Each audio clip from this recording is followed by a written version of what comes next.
Olá, pessoal, eu vou apresentar um livro hoje para vocês que é um livro fantástico, um livro complexo, um livro difícil de ser lido, mas é um livro imperdível para quem é do campo da psicologia, para quem estuda comportamento ou para quem simplesmente gosta do comportamento humano. Esse livro é realmente um livro imperdível, né? É O Efeito Lúcifer, como pessoas boas se tornam más. O livro é esse aqui.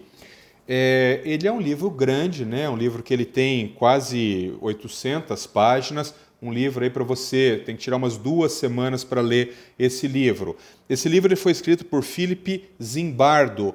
Philip Zimbardo é o sujeito que conduziu a pesquisa, então, que vai ser amplamente discutida nesse livro, né? Então, o que é o grosso da história? Claro, gente, um livro de 800 páginas é um livro que ele é riquíssimo, né? Eu vou dizer aqui algumas coisas para que vocês se entusiasmem eventualmente de poder ler esse livro, para ler esse livro. Então, essa pesquisa ela foi conduzida na Universidade de Stanford, nos Estados Unidos, no começo da década de 70, 1971.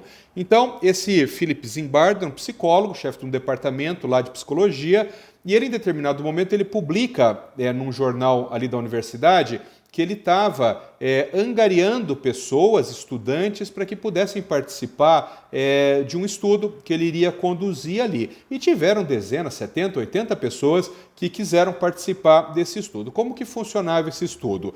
Essas 24 pessoas, 24 homens, eles foram avaliados antes do início do estudo e foi checado que essas pessoas eram pessoas de bons antecedentes, ou seja, não tinha ninguém ali que usasse droga ou tivesse passado de usar droga, não tinha ninguém ali que tivesse cometido algum crime violento, ninguém havia sido preso, então eram pessoas consideradas pessoas de boa índole, pessoas honestas, tal.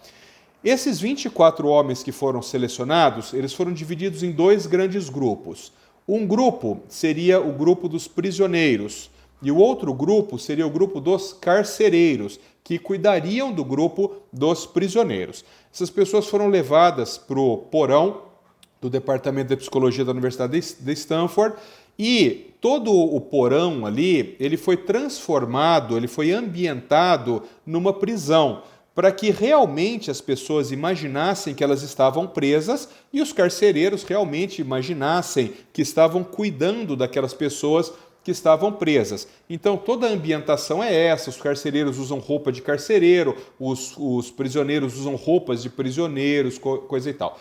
Essa pesquisa ela tinha um planejamento para durar 2 semanas. Isto não aconteceu. Por quê? Porque conforme os dias foram passando, o comportamento dessas pessoas foram mudando drasticamente. Mudando drasticamente no sentido de que os carcereiros foram se tornando cada vez mais violentos no sentido de controlar o comportamento dos prisioneiros. Claro, os carcereiros eles recebiam algumas instruções prévias de como agir com os prisioneiros, e os prisioneiros, o comportamento de alguns foi se transformando num comportamento cada vez mais violento e de outros cada vez mais submisso aos maus tratos que os carcereiros realizavam ali naquele ambiente.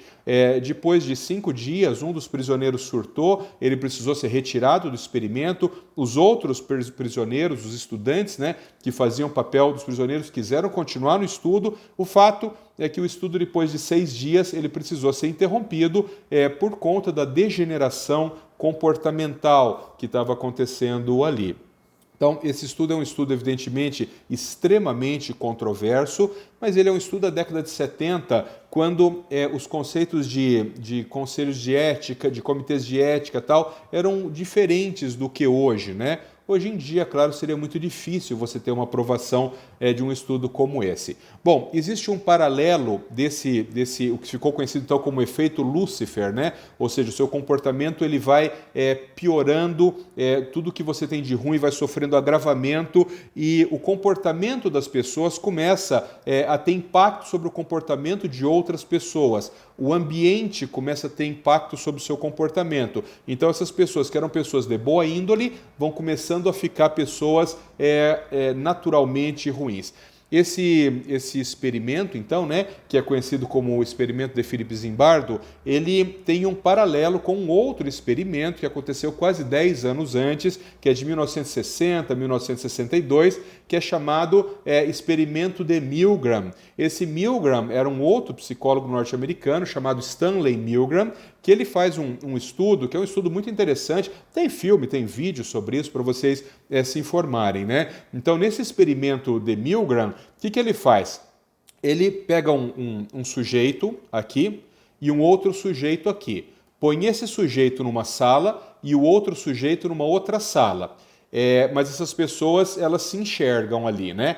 E o cara que está fazendo o experimento, esse psicólogo Stanley Milgram, ele diz assim, olha, você vai ser o professor, você vai ser o aluno, você vai fazer perguntas, você que é o professor, vai fazer perguntas para esse aluno aqui.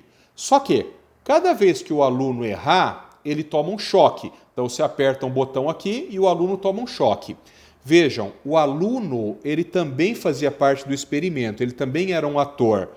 O professor, o cara que ia fazer as perguntas, ele era o foco do experimento. Então ficava assim, o professor aqui, o aluno aqui, e esse aqui podia dar um choque nesse aqui toda vez que esse aqui errasse as perguntas. E o cara que fazia o experimento, o Stanley Milgram, ficava aqui. O Stanley Milgram falava para esse aqui, faça a pergunta tal. Quando ele fazia a pergunta para esse outro aqui, esse aqui errava de propósito. E quando esse aqui errava de propósito, esse aqui dava um choque nesse aqui. Em determinado momento, esse cara aqui, que era o foco do experimento, ele começava a se incomodar. Ele dizia assim, olha, eu estou achando que isso de ficar dando choque nele porque está errando, não está mais certo, eu não estou confortável com isso. E esse aqui falava assim, não, pode continuar dando choque que eu me responsabilizo por isso. E esse cara aqui, mesmo interpretando que aquilo estava errado, ele continuava dando choque naquele, ou seja, havia uma transferência de responsabilidade nisso, porque ele não era, afinal de contas, o responsável, este aqui estava responsável por aquilo. Quando você começa a observar isso, pessoal, tem uma discussão também sobre isso aqui no livro, você começa a entender uma série de coisas, né? Tem um paralelo gigante com o nazismo. Então, era muito comum dos soldados nazistas, até do alto oficialato nazista, dizerem assim, não, nós não temos culpa, nós estávamos agindo sob as ordens de fulano de tal, nós estávamos agindo sob as ordens do Terceiro Reich, então, afinal de contas, eu não tenho culpa, porque eu estava agindo conforme eles me orientaram que era para eu agir.